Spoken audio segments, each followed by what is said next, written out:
A week into the Empire's assault on the labyrinth, silence had become a force heavier than steel. No reports, no cries of battle, only the gnawing void of uncertainty.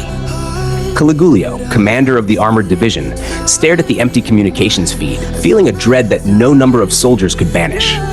The Empire's 530,000-strong army had been swallowed, their progress stalling at 4 of 10 keys. 6 marvels remained untouchable: the White King, Death Paladin, Insect Queen, Beast Mistress, the Spectral Golem of Ghidorah, and one still unknown, a phantom of menace and anticipation. What had begun as overconfidence had curdled into terror. The labyrinth, it seemed, did not bend to the will of armies. It demanded precision, cunning, and sacrifices the Empire was unwilling to pay. Desperation became strategy.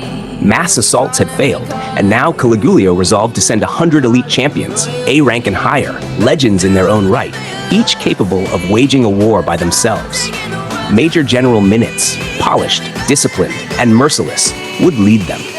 Colonel Kanzis, the tactician whose fearlessness bordered on arrogance, brought a reputation that could cut through the morale of lesser men.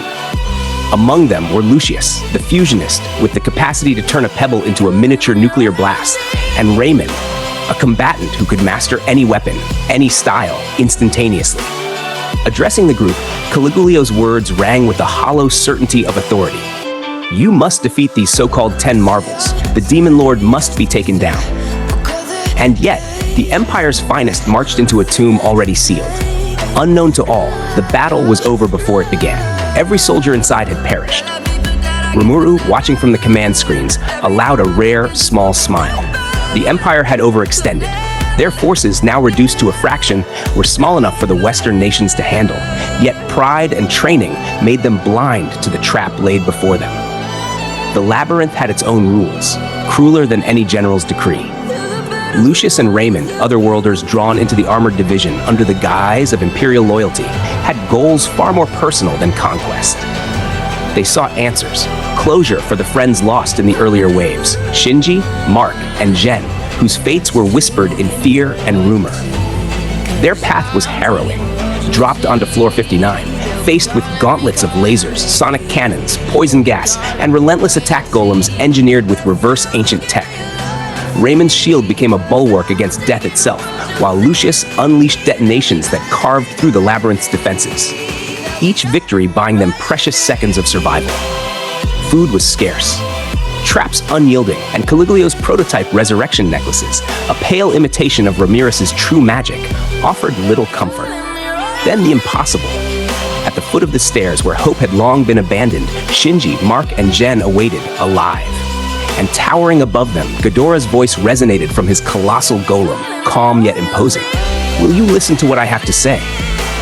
Lucius and Raymond, shocked, found themselves drawn into a battle of persuasion rather than brute strength. A confrontation where loyalty, friendship, and truth weighed heavier than any blade. Integration into Ghidorah's command went smoother than expected. Lucius's fusionist abilities reshaped the battlefield. Raymond's shield anchored their team, and Rimuru, pragmatic as ever, placed them under Shinji's command. The true test, however, came on floor 70. Around 100 separated elite Imperials had rallied, and Rimuru unleashed Adelman's undead army to gauge their mettle. The clash was swift, brutal, and decisive. Within an hour, only 3 remained on each side: Krishna, Reha, and Bazan against Adelman, Alberto, and the Death Dragon. Krishna shattered Alberto's cursed sword through calculated patience. Reha's armor nullified the undead's magic, stalemating Adelman. Bazan's mastery of battlefield control kept the Death Dragon at bay. Benimaru's observation was stark. Alberto is the superior fighter, but given his gear disadvantage, he's going to lose this battle. And lose they did. These encounters, brutal yet precise, were lessons in strategy as much as combat. The dungeon marvels were not mere obstacles. They were tests designed to strip arrogance from the Empire's finest. Every victory and loss carried intelligence, chogabe, preparation for the battles yet to come. Floors 79 and 90 burned with tension. Kumara exacted vengeance with the precision of one who had spent a lifetime planning it, while Apito dueled with the grace and lethality of a predator trained for decades. The labyrinth was alive, responding, adjusting, and Rimuru observed quietly, every move a step toward a meticulously orchestrated conclusion. In the upper depths, Major General Minitz faced Apito, the Insect Queen, in a duel that became almost balletic. Minitz's unique skill, oppressor, compressed matter and will with invisible force, bending the battlefield to his command. Apito's agility and evasive genius forced him into a relentless dance of endurance, each blow a test of mental and physical limits. Their exchange of barbed compliments carried an intensity that transcended the battlefield. Didn't I tell you? No matter how pathetic I look doing it, winning is all that matters. Apito's retort, swift and lethal, echoed her confidence. And I agree, except I'm the winner here. The final collision was brutal, a double knockout that left both warriors satisfied, yet craving the next challenge. The labyrinth's own voice called then, resonant and commanding. My name is Zegion. You now officially have the right to fight me. If that is what you desire, come to me.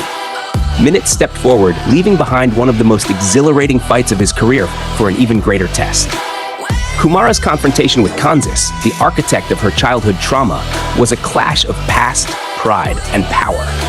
Kanzis, with his unique skill, looter, summoned twisted versions of those he had killed, including Kumara's own mother. The duel became an orchestration of grief, rage, and precision. Kumara, recalling her training and the discipline instilled by Hinata, unleashed her full power as Nine-Head Kumara, shattering weapons, severing her mother's stolen form from Kanzis's control, and delivering vengeance with surgical finality. Her reflection was stark and devastatingly human. Death is death, something that can never be taken back. And that was exactly why she had to be sure nothing more was taken from her. The labyrinth, for her, was not just a battlefield. It was closure, reclamation, and proof that survival demanded ruthlessness. Deep within the labyrinth's most perilous floors, Minitz encountered Krishna, Bazan, and Raya, the Imperial Guardians who had survived horrors that crushed entire divisions. Their brief alliance was pragmatic, a pooling of skills, knowledge, and the will to survive. Every fragment of intelligence mattered. The resurrection rules, the shifting architecture of the labyrinth, Rimuru's overarching strategy. Minitz's observation of the countdown above the ornate gate was a calculated deduction. The enemy wanted them at peak strength before engagement.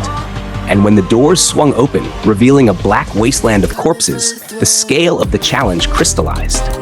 Above the carnage, a single figure levitated, calm and unyielding. Zegion, the Insect Kaiser, declared with absolute certainty, "You dare mistake the likes of myself for Sir Rimuru, the greatest of demon lords? My name is Zegion. I am merely one of the 10 dungeon marvels. And all of you ignorant, wriggling fools deserve nothing but death." Diplomacy ended the moment Minitz's command sliced through the tension. Time to go all out. The Imperial elite threw themselves into a battle dictated not by hope, but by survival. The labyrinth's design had trapped them in a loop of fear and calculation. Every floor, every foe, every minor victory carried them toward the ultimate revelation. The illusion of control was shattered, and only those who adapted, endured, and struck with precision would see the next sunrise. This was no ordinary battlefield. It was a crucible forged by Rimuru's vision, a theater where elite warriors met their limits and confronted their pasts, ambitions, and the terrifying precision of a strategist who valued lives as pawns and lessons alike. The labyrinth did not merely test strength. It exposed character, loyalty, and the subtle cracks in arrogance. As Zegion's golden streak and crimson horn radiated menace, the question was no longer whether they could survive, but what they were willing to sacrifice to leave the labyrinth alive. And as the countdown neared zero, the air itself seemed to thrum with anticipation, a warning that only one truth governed this place. In Rimuru's labyrinth, everything, hope, despair, and death itself, was part of the game. The Imperial elite, battered, proud, and burning with resolve, surged forward into the blackened wasteland. Each step carried weight beyond mere survival. It was a testament to their skill, a gamble against destiny, and an entry into a confrontation that would define not just the fate of the Empire, but the very rules of the labyrinth itself. And as the first blow landed, Zegion's challenge crystallized. Endure, or join the countless corpses beneath him. There was no middle ground. In this space, every heartbeat was a calculation, every movement a message, every strike a story. Rimuru observed silently. The trap, meticulously designed, was working perfectly. The Empire's pride had led them into a crucible of despair and revelation.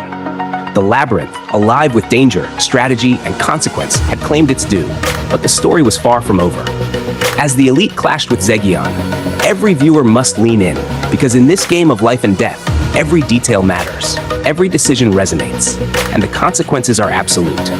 The Empire had marched into a tomb, and now in the shadow of a dungeon marvel, the question hung in the air. Who would survive, and who would finally understand the cost of hubris? The labyrinth's heart pulsed with expectation, and the next chapter, written in fire, steel, and unyielding will, awaited. To witness it was to stand at the edge of inevitability, watch, and lean closer, for every second counts, and every revelation changes the game.